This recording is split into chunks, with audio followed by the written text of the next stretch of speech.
नमस्कार। नाड़ी चिकित्सा आयुर्वेद की वो चिकित्सा पद्धति जो प्राचीन काल से लेके मनुष्यों के रोगों का इलाज करती आ रही है।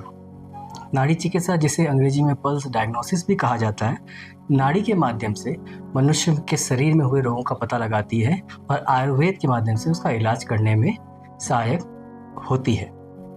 इसी सिलसिले में नाड़ी चिकित्सा के बारे में जानने के लिए हम आज आप पहुँचे हैं देहरादून के रायपुर के थानो क्षेत्र में स्वामी भास्करानंद आयुर्वेद शोध संस्थान में, जहाँ पे स्वामी जी से हम बातचीत करेंगे नाड़ी चिकित्सा को लेकर, उनके शोध के बारे में बातचीत करेंगे और नाड़ी चिकित्सा कितनी फ़ायदेमंद है मनुष्य के रोगों के निपटारे के लिए या उसे सुधारने के लिए, उस पर भी व्यापक चर्चा करेंगे। स्वामी जी, बहुत बहुत स्वागत है आपका। प्रणाम। स्वामी जी, सबसे पहले तो यही जानना चाहेंगे कि नाड़ी चिकित्सा, बहुत सारे लोगों को इसके बारे में ज्ञान नहीं है, तो कहीं अगर आप अपने इतिहास के बारे में बताएं, जैसे अगर ये हम इंटरव्यू बताएंगे, आपने डिप्टी एसपी की तरह यूपी उसमें काम किया है, वहाँ से आप नाड़ी चिकित्सा की तरफ आए, किस तरह आना हुआ और ये कैसे मनुष्य के शरीर में काम करती, कैसे रोगों का पता लगाती है? देखिए, मेरा आने का जो ये सफर है इस आयुर्वेद में, मेरा कोई बैकग्राउंड आयुर्वेद या मेडिकल लाइन का नहीं है जी, लेकिन राष्ट्र के प्रति प्रेम रहा जी, और आध्यात्म के प्रति प्रेम रहा।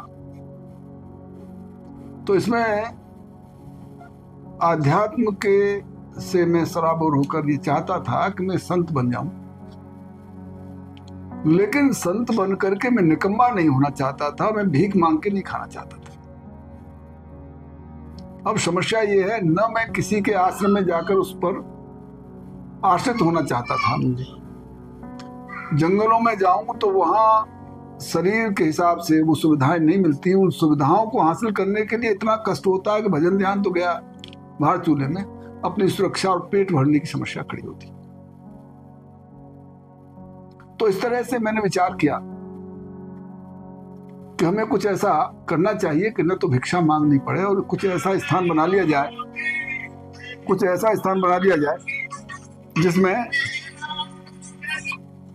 जिसमें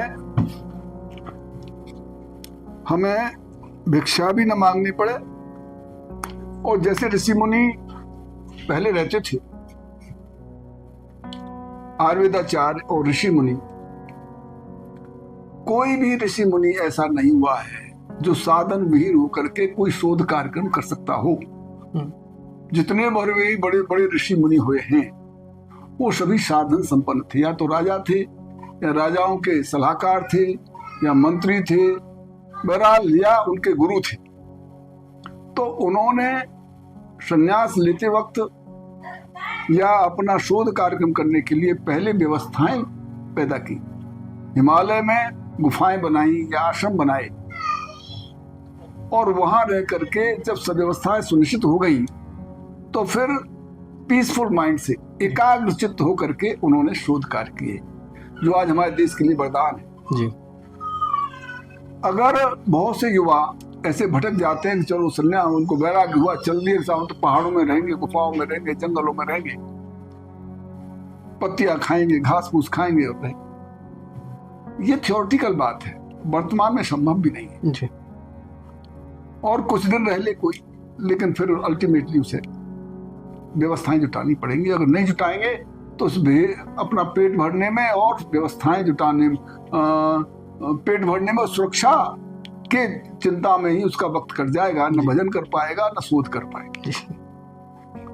तो इसके लिए मैंने सोचा क्या किया जाए। मुझे आयुर्वेद का पढ़ने का बचपन से शौक था, तो संत बनने के लिए मुझे चाहिए कुछ धन, वो धन ऐसा कि मैं किसी पर निर्भर न हूं और ईमानदारी से अपनी मेहनत के बल पर वो मैं कर लूं, और इतना कर लूं कि फिर मुझे चिंता ही न रहे, मैं एकांत में भजन ध्यान करूं, ऐसा मेरा मन था।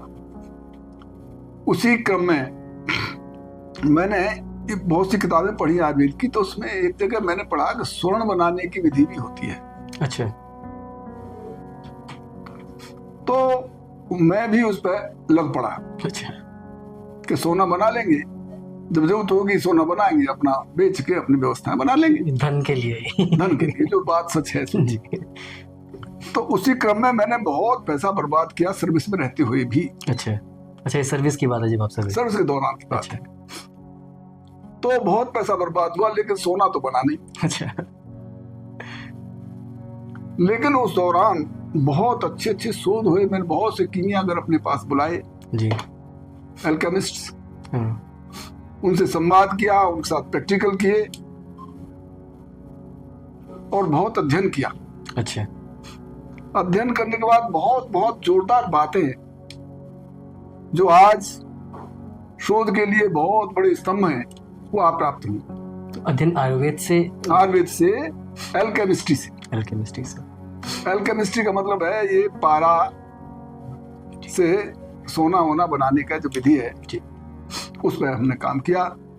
तो हमने स्वर्ण बना तो था, अच्छा लेकिन वो बहुत महंगा बना अच्छा और बहुत कठिनता से बना अच्छा और अपना शरीर भी दे बैठी। अच्छा इतनी बीमारियां हो गई अच्छा कि वो जो फ्यूम्स निकलती हैं, हाँ, पॉइजनस फ्यूम्स, ओके जो केमिकल्स इस्तेमाल किए जाते हैं, बहुत से विष इस्तेमाल किए जाते हैं, पारा, गंधक, ये स्वयं में विष है। हाँ, जब भी धातु का मारण किया जाता है तो उससे विष निकलते हैं हम्म, और वो फ्यूम्स अंदर जाती हैं और शरीर को प्रभावित करती है। तो ऐसा सोना किस काम का, जिसके लिए सोना के वो शरीर बेकार हो जाए। जी सही बात। तो बहरहाल ये काम तो हमने छोड़ दिया। अच्छा लेकिन इसी क्रम में हमें बहुत से अनुभव हुए और बहुत शोध के विषय प्राप्त हुए। जो वर्तमान केमिस्ट्री है, इससे बढ़कर कुछ बातें हासिल हुई। अच्छा, स्वर्ण बनाना ही जैसे वर्तमान केमिस्ट्री में शायद नहीं आता है। नहीं, वर्तमान केमिस्ट्री में ये कहते हैं ना, जो पीरियोडिक टेबल है मेंडलीफ की, उसमें कहते हैं ये एलिमेंट्स हैं, करीब 130-32 करीब हैं, तो ये कभी बनाए नहीं जा सकते। ये प्रकृति में खुद ही उत्पन्न होते हैं और इन्हें बनाया नहीं जा सकता, ऐसा उनका कहना है जी। लेकिन हमने जब शोध किए इस पर, और अनवरत कम से कम 15 साल सर्विस के दौरान ही ये मैंने शोध किए। अच्छा, ये सब सर्विस के दौरान ही चला? शोध किए। बहुत अल्केमिस्ट मेरे पास आए, सैकड़ों बड़े बड़े वैद्य, बड़े बड़े अल्केमिस्ट ये आए। उसमें हम लोग लगातार अध्ययन करते रहे, प्रैक्टिकल करते रहे। तो हमने पाया कि ये केमिस्ट्री अभी अधूरी है, वर्तमान केमिस्ट्री अधूरी है। अच्छा, जो कहते हैं कि ये एलिमेंट्स बनाए नहीं जा सकते, ये एलिमेंट है जी, ये कंपाउंड नहीं है। तो हमने पाया कि ये सभी कंपाउंड एलिमेंट ही नहीं है। अच्छा, इस प्रकृति में सिर्फ 2 एलिमेंट है, एक मरकरी और एक सल्फर, गंधक। अच्छा, उनसे ये सभी बनाए जा सकते हैं। अच्छा, अर्थात सभी एलिमेंट्स इन्हीं के कंपाउंड हैं। और इसे आध्यात्मिक उस पर तोलते हैं हम, तो मरकरी शिव का रूप है, भगवान शिव। अच्छा, और सल्फर पार्वती का रूप है। अच्छा, इन दोनों के रिएक्शन से ही सृष्टि का उद्गम हुआ है। तो जो सृष्टि की उत्पन्न हुआ है, ये इन्हीं के रिएक्शन से सभी एलिमेंट्स बने। एलिमेंट से ही सब धातुएं, मतलब सभी वस्तुएं बनी है। पंचभूतात्मकम विश्वम, 5 भूत जी, इनमें कहीं ना कहीं एलिमेंट्स की कंस्ट्रक्शन है। तो 5 भूत जो आपके जल, पृथ्वी, जल, तेज, वायु, आकाश, इन तीनों के। तो ये बड़े बड़े शोध मिले। और फिर वो हमने जब स्वर्ण बना और न बना, उस बीच की क्रियाओं में हमने देखे, जो उस दौरान हमने कार्यक्रम किए थे, जो पारे को शुद्ध किया था, पारे के संस्कार किए थे और पारे से कुछ औषधियां डाली, तो वो इतने फ्रूटफुल थे कि जरा सी दवा बड़े बड़े रोगों को स्वाहा कर दे, अच्छा, कायाकल्प कर दे। ऐसी ऐसी औषधियां बन गई। तो हमने सोचा कि भाई सोना तो जाने दो, इससे मेडिसिन पर काम करो, सोने से बढ़कर चीज है। हाँ, तो उसके लिए हमने शोध संस्थान बनाया जी। और यहाँ काफी बड़े वैज्ञानिक, पढ़े लिखे लोग, रिटायर्ड अफसर्स और जो केमिस्ट्री के बड़े, जो MSc PhD किए हुए लोगों ने, हम लोगों ने मिलकर के यहाँ व्यवस्था की और उस पर ये काम शुरू किया जी। तो उसने इस मेडिसिन जगत में एक क्रांति पैदा कर दी। अच्छा, आप अभी आए, आपने देखा था, जी जी जी, आपने खुद मरीजों से बात की थी। जी जी जी, मैंने कैंसर के मरीज के बारे में आपको मालूम हुआ, जी जी कैंसर ठीक हुए। जी, किडनी फेल, लिवर फेल, जी वो आपके सामने 2 दिन में चमत्कार देखा, जी मैंने देखा। सुना, उनके मुंह से सुना। जी जी जी। और जब भी आप आइए यहाँ देखिए, सही खुद मरीजों से बात करिए, तो आपको पता लगेगा कि ये औषधियां बड़ी चमत्कारिक हैं। जो रस रसायन है, वास्तव में आयुर्वेद जो है उसका उच्चतम भाग ये रस रसायनों का है। अच्छा। रस रसायनों का, रस रसायन वो होते हैं जो आयु की वृद्धि करते हैं, वृद्धावस्था को हटा देते हैं और सदैव के लिए निरोग कर देते हैं। तो ये बहुत महत्वपूर्ण औषधियां हैं, इनसे बहुत बहुत बड़े काम होते हैं। तो इस सफर में हम रहे जी। तो जब कायाकल्प की बात आई तो कायाकल्प पे हमने अध्ययन किया। तो कायाकल्प पे जब अध्ययन किया और उस पर हमने कुछ लेख लिखे, लोगों को बताए, बहुत से वीडियोस हमने किए। तो उन वीडियोस को सुनकर के लोग केरला में और बड़े बड़े लोग जो बड़े बड़े संस्थान हैं वो चमत्कृत हुए। उन्होंने हमसे राय मशवरा करना शुरू किया कि ये कायाकल्प कैसे होगा, और कुछ प्रैक्टिकल करते करते कुछ लोगों को कायाकल्प हो गया। अच्छा। वो लोगों की समझ में आया तो मेरे पास फोनों की झड़ी लग गई जी। सैकड़ों हजारों लोग कायाकल्प के लिए मेरे पास ऑफर देने लगे, हमारा कायाकल्प कर दो, हमारा कायाकल्प कर दो। लेकिन कायाकल्प प्रकृति से छेड़छाड़ है। अच्छा। हमें प्रकृति के व्यवस्था में व्यवधान नहीं करना चाहिए जो प्रकृति ने व्यवस्था दी है, लेकिन इसका यह अभिप्राय नहीं है कि नहीं हो सकता। अगर करना ही है कायाकल्प तो उन देशभक्तों के लिए, उन संत महात्माओं के लिए, उन समाज सेवियों के लिए जो वास्तव में इस देश के लिए कुछ कर गुजरने की तमन्ना रखते हैं, जैसे मोदी है, जैसे योगी है, और बहुत से नेता हैं, और बहुत से अच्छे अच्छे संत हैं, और बहुत बहुत बड़े विद्वान लोग हैं। ऐसे लोगों का कायाकल्प करने में आनंद भी आवे, लेकिन उनके साथ हमारी कोई पहुंच नहीं। जी जी जी। और उनके पास हमसे बड़े बड़े लोग हैं तो वो उनसे अपना कर रहे हैं और उसका लाभ भी उठा रहे हैं। इससे बुद्धि भी बहुत तेज हो जाती है। अच्छा। और वो सफल हैं। और मैं मानता हूं कि मोदी जी ने जरूर कायाकल्प की औषधियां खाई हैं। जी, हो सकता है। हाँ, जो बुद्धि को इतना कुशाग्र और इतना उनका यश फैल रहा है, और किसी बात को, किसी भी प्रश्न का उत्तर इतना शानदार देते हैं जिससे देश विदेश सभी प्रभावित होते हैं। तो ये सब इन औषधियों का ही कमाल है। उन्हें जरूर कोई ऐसा महात्मा या कोई विद्वान पुरुष मिला है जिससे उन्होंने रस रसायन की औषधियों का सेवन जरूर किया है, अथवा सोमवर्ग की जो औषधियां हैं 24 उनका सेवन किया है, अथवा 19 सोम के तुल्य औषधियां उनमें से किसी का किया है, अथवा 64 दिव्य औषधियां हैं उनमें से किया है। अष्टवर्ग तो सामान्य है जो च्यवन ऋषि ने सेवन की थी। अश्विनी कुमारों ने च्यवनप्राश जो बनाया था उनके लिए, जवानी के लिए वो, लेकिन अब च्यवनप्राश में वो औषधियां मिलती नहीं अष्टवर्ग की। अब तो बना रहे हैं लोग, बना रहे हैं, वैसे उसका कोई खास लाभ नहीं है। खैर, तो ये रहा। अब कायाकल्प करने के लिए या चिकित्सा जगत में आने के लिए सबसे बड़ी बात है कि रोग का सही सही निदान और पहचान। कायाकल्प की जब आप बात करें तो शरीर का कायाकल्प कह रहे हैं या रोगों से निदान दिलाने की बात कर रहे हैं? शरीर का भी कायाकल्प हो जाता है, रोग तो भाग ही जाते हैं, आयु भी बढ़ जाती है। अच्छा। हाँ, लेकिन इसके साथ साथ जो जब भी किसी कायाकल्प करेंगे आप तो सबसे पहले उसे स्वस्थ करेंगे, नहीं तो वो कायाकल्प की औषधि उसे स्वस्थ करने में लग जाएगी, कायाकल्प कहाँ करेगी। तो कायाकल्प के लिए स्वस्थ शरीर चाहिए, तो पहले रोगों का निपटारा। इसके लिए फिर हमने और आयुर्वेद पढ़ा पूरा। अच्छा। बहुत बार पढ़ा कि कौन सा रोग है, कैसे पहचान हो और कैसे उसमें कौन सी औषधि इस्तेमाल हो। इसके लिए एक फॉर्मूला है 35, 36 और 613। अच्छा, फॉर्मूला की गणित है। हाँ, 35, 36, 613। हाँ। अच्छा, इसका मतलब ये है कि देखो, आयुर्वेद जानने के लिए तुम्हें तीनों धातुएं, दोष जी, वात पित्त कफ के बारे में भली प्रकाश जानकारी करनी जी। सभी रोग इनके अधीन है। अच्छा। वात पित्त कफ के, वात पित्त कफ को आप थोड़ा सा बताऊंगा, इलाज करूंगा, पहले मैं इसको बता दूं। अब इसके अलावा 5 महाभूत जो इस शरीर के कंस्ट्रक्शन में काम आ रहे हैं जी। उनसे उनकी मौजूदगी, उनकी कमी या अधिकता भी रोगों का कारण है। अच्छा। तो 5 महाभूत शरीर में उसकी क्या स्थिति है ये जानना हो। जी। फिर 3 है मल, वो है मूत्र, पुरीष और श्वेद। जी।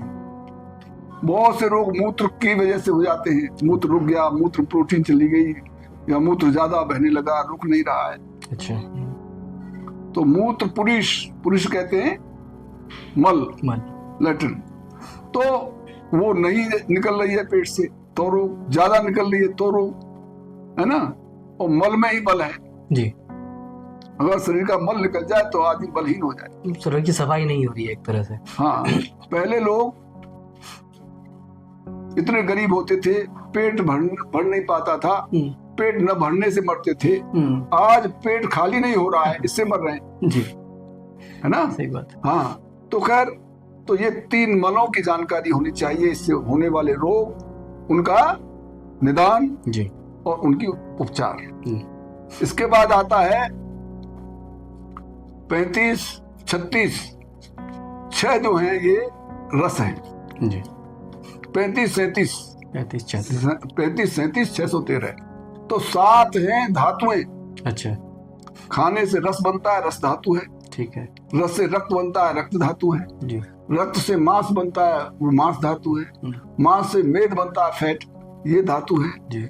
और मेद से अस्थि, हड्डी बनती है, ये धातु है।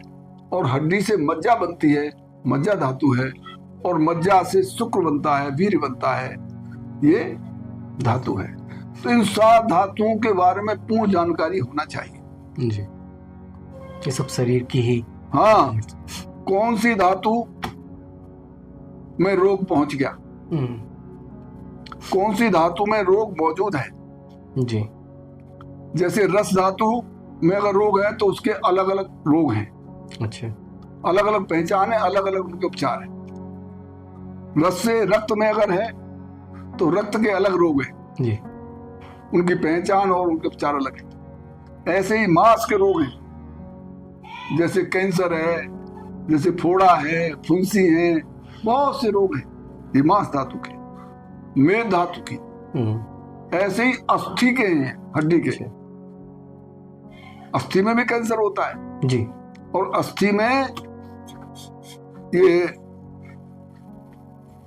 बोलते हैं कैल्शियम की कमी से भुरभुरी हो जाती, कैल्शियम की अधिकता से टेढ़ी हो जाती, बढ़ जाती। बहुत सी बातें हैं, उनको छोड़िए, डिटेल नहीं जाता, बहुत लंबा हो जाएगा। तो इससे भी रोगों की जानकारी होना आवश्यक है। यही मैं जानना चाह रहा था कि जैसे नसों के वजह से, नस बताऊंगा आगे, आएगा वो टॉपिक आएगा आपका। इसी तरह से बोन मैरो, बोन मैरो मुख्य धातु है, उसी से वीर्य बनता है, उसी से शुक्र धातु बनती है, उसी से संतति उत्पन्न होती है, उसी से ओज बनता है, उसी से ताकत और सामर्थ्य, ब्रेन को एनर्जी मिलती है, शुक्र धातु से, जो बोन मैरो से बनते हैं। तो इनमें होने वाले रोग और उसका निदान, ऐसे शुक्र धातु में होने वाले रोग और उसका निदान। तो ये 7 धातुओं के बारे में विधिवत जानना चाहिए, किसको? वैद्य को जी। और इसके बाद आते हैं 6 रस। 6 रस मधुर, कषाय, तिक्त, लवण, कटु, इस तरह से ये 6 रस हैं। और इनसे कौन कौन से रोग बन सकते हैं, कौन कौन से रोगों का उपचार हो जाता है। अच्छा, बन सकते हैं, इसकी भी हाँ, तो ये हो गए। अब है 13 अग्नियां। 13 अग्नियां, ये अग्नि ही भोजन का पाचन करती हैं, यही उच्चीकरण करती हैं धातुओं का। तो पहले आया 13 अग्नि में जो पेट की जठर अग्नि है, ये बहुत इंपॉर्टेंट है। अगर जठर अग्नि कमजोर है तो आप भोजन पचा ही नहीं सकते, तो अगली धातु बनेगी नहीं। अगर ज्यादा है तो एसिडिटी बन जाएगी, गैस बन जाएगी, बीपी बन जाएगा, 100 रोग हो जाएंगे। तो इसको बैलेंस्ड, आधी बीमारियां पेट से होती है। हाँ, तो जठर अग्नि से पाचक रस कहते हैं। अच्छा। पाचक पित्त कहते हैं। अच्छा। वो जठराग्नियां, इसे HCl भी कहते हैं एलोपैथी वाले, हाइड्रोक्लोरिक एसिड, जो बहुत कंसंट्रेट होता है। अगर उसे यहाँ रख दिया जाए तो फपोले डाल देगा। अच्छा। लेकिन आंत में वो म्यूकस मेम्ब्रेन से सुरक्षित रखा, वो बहुत काम करता है। उसको छोड़िए, डिटेल हो जाएगा ज्यादा। तो पहली अग्नि हो गई जठराग्नि। फिर पांचों भूतों की अपनी अपनी अग्नियां हैं। अच्छा। पंचभूताग्नि, तो इनकी अग्नियां भी जरूरी है। फिर 7 धातु की अपनी अपनी अग्नियां हैं। अच्छा। तो 1 और 5 6 और 7 13। तो 13 अग्नियों के बारे में जानकारी होना चाहिए। इनके उपचार, इनका निदान, है ना जी, और होने वाले रोग, तब ही आयुर्वेद का वैद्य बन सकता है। इससे पहले कोई वैद्य बनता है तो वो वैद्य नहीं है। अच्छा, तो अब बात आती है कि इस विषय में जो आपने नाड़ी की बात कही थी, अब इसका पहलू है निदान। कि चलो आप इलाज जानते हो, लेकिन आपको ये नहीं मालूम रोग कौन सा, तो निदान का इलाज क्या करोगे, चिकित्सा का ही करोगे, क्योंकि डायग्नोस एक बहुत बड़ा, तो डायग्नोसिस को ही निदान कहते हैं। जी जी जी। तो इस डायग्नोसिस जो हमारी भारतीय परंपरा और आयुर्वेद की वो है, इतिहास है, उसमें आपको नाड़ी देखना, स्पर्श ज्ञान त्वचा का जी, मलमूत्र की पहचान, अच्छा, आंखों से देखना, टेम्परेचर देखना, इन सब तरीकों से ये उसका निदान होता है, पहचान होती है। अब आप कहेंगे नाड़ी से आप लोगों को पता कैसे लगा लेते हैं जी, तो इसमें थोड़ा सा प्रकाश डालता हूँ। कई लोगों का क्वेश्चन भी होगा कि नाड़ी से, इसलिए मैं इस बात को क्लियर कर देता हूँ। देखो, शरीर में व्यापक चीज कौन सी है? ब्लड। ब्लड व्यापक है जी, नर्व्स व्यापक है जी, सेल्स व्यापक है, ठीक है, बॉडी सेल्स व्यापक है, पूरे शरीर। और इनका संचालन, ब्लड का संचालन कहां से होता है? हार्ट से। तो ब्लड अपनी अपनी हर स्थान की सूचना हार्ट को देता है। तो प्रत्येक अंग की हर सूचना हार्ट के पास है, और हार्ट उससे प्रभावित होता है जी। जैसा जैसा रोग किसी भी अंग में, उस अंग की वजह से वहां का ब्लड या हार्ट को समस्याग्रस्त करता है। तो हार्ट की जो वाइब्रेशंस हैं, जो पंपिंग है, इससे उस ब्लड के माध्यम से हमें बहुत से रोगों और दोनों स्थानों का पता लग जाता है कि रोग कहाँ है और क्या रोग है। स्थान का ही पता लगता है, स्थान पता लग जाता है, क्योंकि हर स्थान में है ब्लड। उसका कनेक्शन हार्ट से, और हार्ट का कनेक्शन, ये जो है एक साक्षिणी नाड़ी होती है, ये वाली, अच्छा, ये जो नीली नीली दिख रही है आपको, ये जी, ये जी जी जी, ये नाड़ी जो अंगूठे पे पहुंचती है, ये वाली नाड़ी, ये साक्षिणी नाड़ी है, साक्षिणी धमनी। यानी ये ब्लड को देने वाली है, सिरा नहीं है, ये धमनी है। अच्छा, तो इसे साक्षिणी धमनी को, साक्षिणी नाड़ी को, ये नाड़ी जो अंगूठे पे पहुंचती है, ये वाली नाड़ी, ये साक्षिणी नाड़ी है, साक्षिणी धमनी। तो नाड़ी को स्वयं भी आप देख सकते हो। तो देखने के लिए मैं हल्का सा आपको एक शॉर्ट में बता रहा हूं कि जैसे ये अंगूठा है, पुरुषों का दाहिना हाथ और स्त्रियों का बायां हाथ देखना चाहिए। ऐसा क्यों है पुरुषों का? हाँ, ये बहुत अच्छा प्रश्न किया। पुरुषों का दाहिना और महिलाओं का बायां हाथ क्यों देखना चाहिए? खास वजह, उसकी वजह है कि जो नाड़ी है, नाभि में नाड़ियों का गुच्छा बनता है, 72,000 नाड़ियों का गुच्छा है जी। वो एक कच्छप की शक्ल बनाते हैं, कछुआ की। तो उसका जो मुंह है, महिलाओं में बाईं तरफ है, अच्छा, और पुरुषों में दाहिनी तरफ है। अच्छा, उसके पैरेलल ये देखा जाता है। अच्छा, इसलिए पुरुषों में दाहिना हाथ और महिलाओं बायां हाथ देखना चाहिए। कभी कभी जब किसी तरह से जब करना, तो दोनों हाथों को भी देखा जा सकता है। अच्छा, तो उससे कोई फर्क तो नहीं पड़ता है? वो तो हमें वो करना है ना, निदान करना है जी। कहीं कोई शंका हो रही तो इस हाथ को भी देख लो, इसको भी देख लो, दोनों को देखा जा सकता है। तो ये साक्षिणी नाड़ी है, ये वाली जो ये अंगूठा है, इससे, इसकी जड़ से एक अंगुल और छोड़िए, तब ये नाड़ी जो है, ये वाली देखो, नीले रंग की दिख रही होगी आपको, ये जी। इस पर हाथ रखिए यूं, एक देखिए, एक अंगुल छोड़ दिया ना मैंने जी। अब ये उंगली जो है तर्जनी, ये आपको वात रोगों का स्थान बताती है, और ये जो है मध्यमा, ये पित्त रोगों का बताती है, और ये जो है ये लास्ट अनामिका, ये कफ रोगों को बताती है। इनकी अलग अलग चालें होती हैं। तो जो वायु की है ये दो तरह से चलती है, एक तो जलौका की तरह और सांप की तरह। अच्छा। अगर जलौका की तरह जलौका चलती है यूं अच्छा। सीधी, उसके पैर नहीं होते, ना सांप के होते ना उसके होते जी। तो यूं चल रही है सीधी, तो जलौका की तरह है, तो इसका मतलब ठीक है। इसका आभास होता है छू के? हाँ हाँ बिल्कुल पता लगेगा आपको। अच्छा, तो ये जो है अगर यूं चल रही है तो समझो कि आपका बात ठीक है, और अगर बात सांप की तरह चल रही है यूं तो समझ लो कि बात बिगड़ी हुई है। अच्छा। और ये कोई ना कोई रोग का इशारा कर रही है। जबकि सांप तो सर पर चलता है मेरे ख्याल से। सर पर चलता है लेकिन ये तिरछा। तिरछा, अच्छा। हाँ, अच्छा। त्रियक। अच्छा। तो अगर ये चल रही है बात की नाड़ी, ये इस उंगली से देख रहे हैं यूं यूं करके छू रहे हैं यूं, और इससे ऐसी चाल मालूम पड़ी तो समझ लो आपकी वायु बिगड़ी हुई है। अगर जलौका की चल रही है तो ठीक है।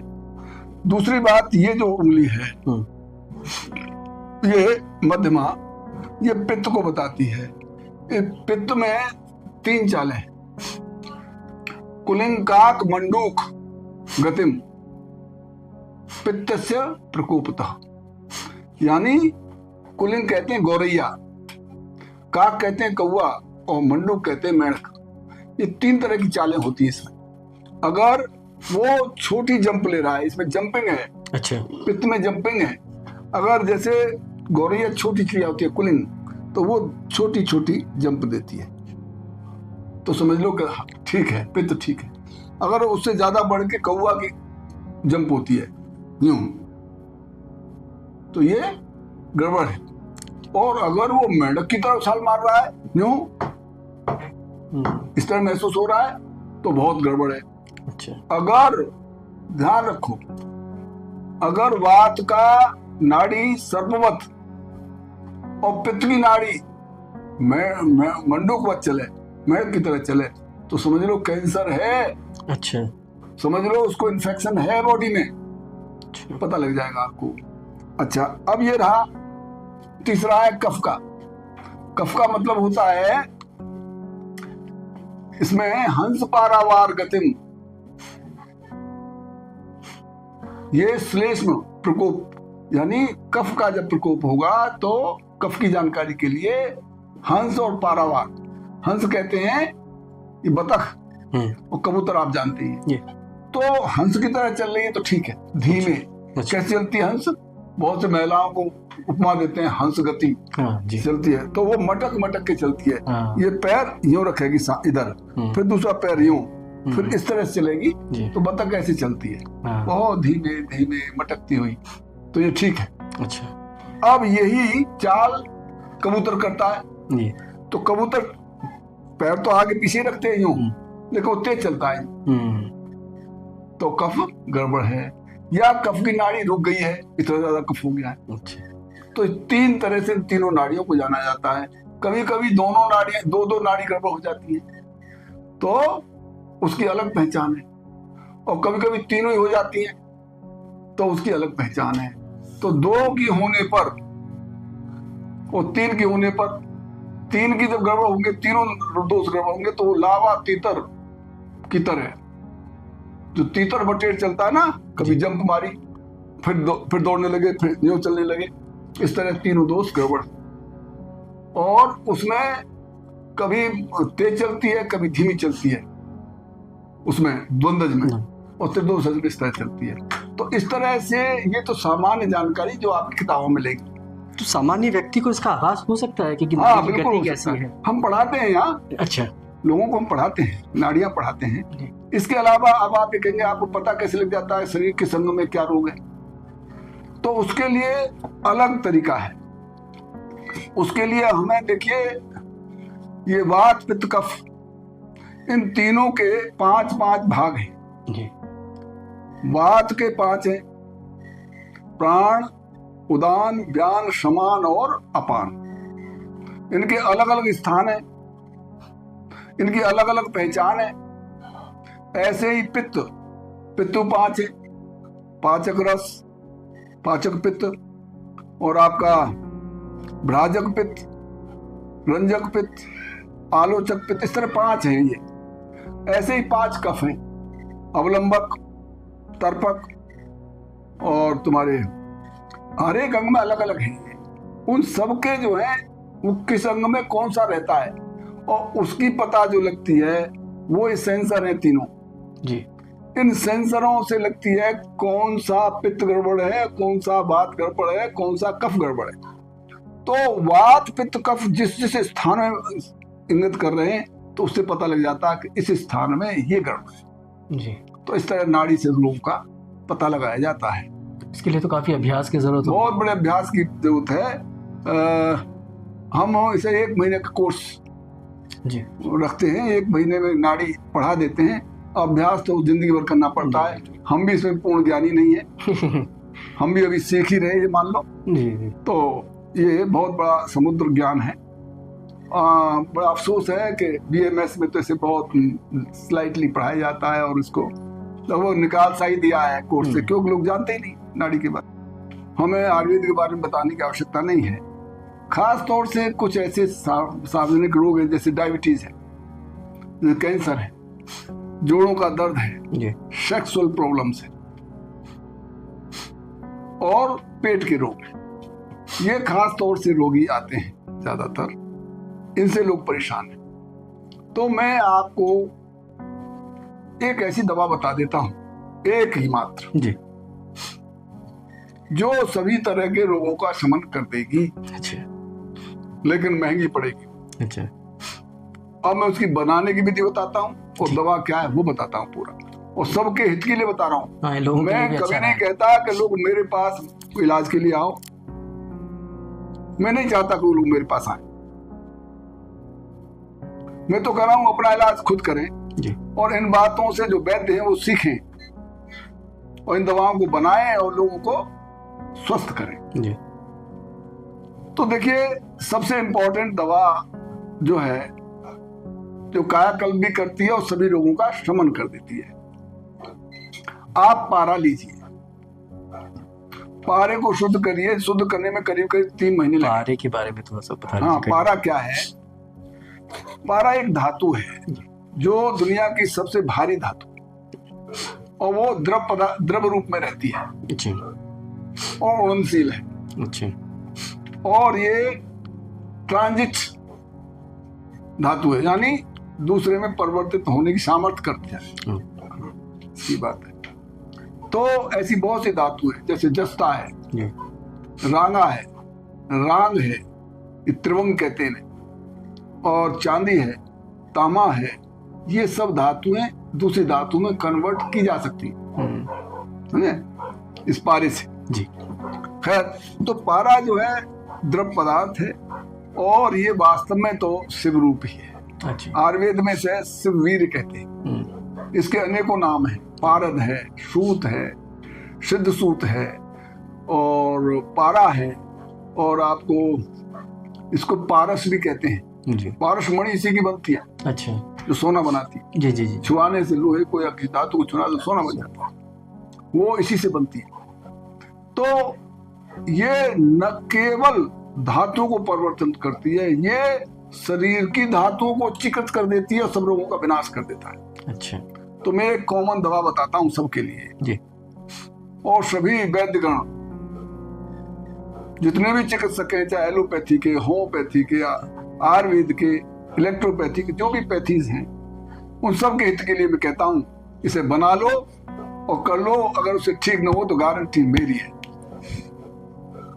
आप पारे को विधिवत तरीके से शुद्ध करिए। इसको शुद्ध करने में कम से कम 3 माह लगती है। अच्छा। शुद्ध करने के लिए इसके 8 संस्कार आवश्यक हैं। पहला संस्कार है स्वेदन, दूसरा मर्दन, तीसरा मूर्छन, चौथा उत्थापन, 5वां पातन, 6वां जो है इसका संयमन, और 8वां दीपन, बुभुक्षीकरण, गगन भक्षण, और आगे के बहुत से संस्कार हैं, 18 हैं, कहीं कहीं 24 संस्कार हैं, कहीं फिर 100 संस्कार हैं। तो जैसी जैसी औषधि बनाना चाहते हो उस स्तर की औषधि बनती चली जाएगी। तो मैं सामान्य और सामान्य रोगों की बात कर रहा हूँ जो प्रचलित हैं, वर्तमान में हैं और थे और रहेंगे, उन सबको नष्ट करने की सामर्थ्य इस पारे में। जैसे आपने गिनाया डायबिटीज हो गया। हाँ, तो देखिए इससे कैंसर, डायबिटीज, सेक्सुअल प्रॉब्लम्स, शरीर के कोई रोग क्यों न हो, उस सब को समाप्त करने की सामर्थ्य रखने वाली दवा मैं आपको वर्णन करता हूं। आप पारे को 3 महीने तक शुद्ध करिए विधिवत। इन 8 जो बताए मैंने संस्कार, इनको करिए, विधिवत करिए, जल्दबाजी मत करिए, शॉर्टकट मत जाइए। जो शास्त्र अनुसार उसका व्यवस्था करिए। जब शुद्ध हो जाएगा पारा, तो शुद्ध पारे की पहचान, पारा बिल्कुल पतला हो जाएगा, पारे मुंह देखोगे लाल सुर्ख दिखेगा, और पारा बहुत चंचल होगा। अच्छा। एकदम शुद्ध होगा, पीलापन लिए होगा हल्का सा। अच्छा। हाँ, तो वो शुद्ध पारा है।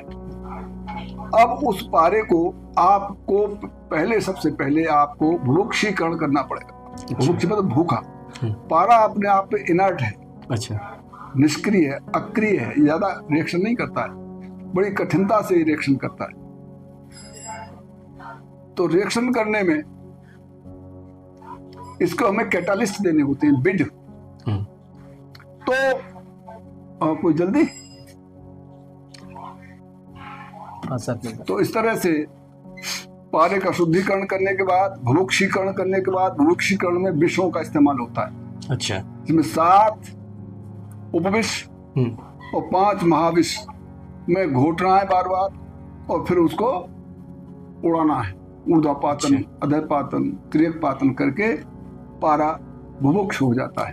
तो हमारा शरीर विष को इनको तो विष पारा नहीं ग्रहण करता। अच्छा। उसको शुद्धिकरण में काम आता है, उसको अच्छा। भूखा करने में काम आता है, रिएक्शन करता है। अच्छा।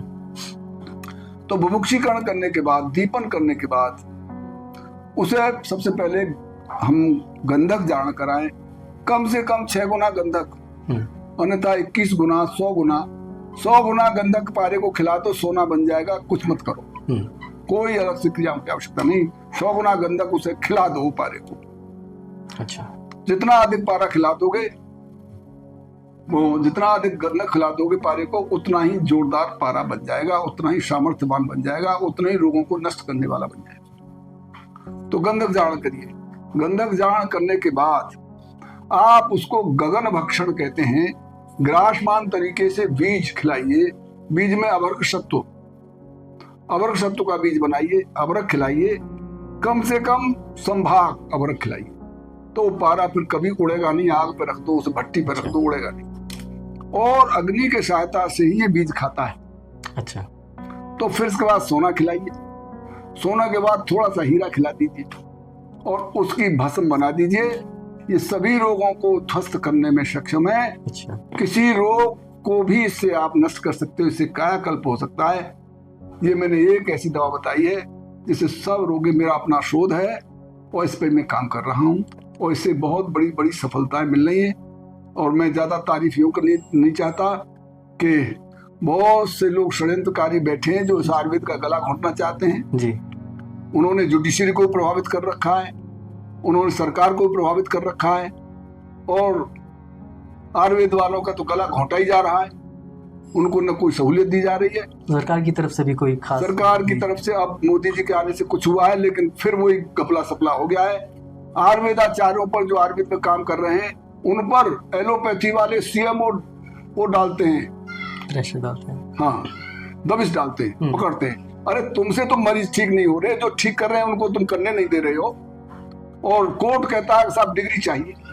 अरे ये बताओ, भागवत, चरक ऋषि, सुश्रुत और जितने भी आयुर्वेदाचार्य, उन पर कौन सी डिग्री थी जिन किताबों से डिग्री मिल रही है? जी, जी, जी। तो इस तरह से षड्यंत्र चल रहा है आयुर्वेद का गला घोटने के लिए। और हम तो इसीलिए चिकित्सा भी नहीं करते, और सिर्फ हम तो शोध करके लिखे दे रहे हैं।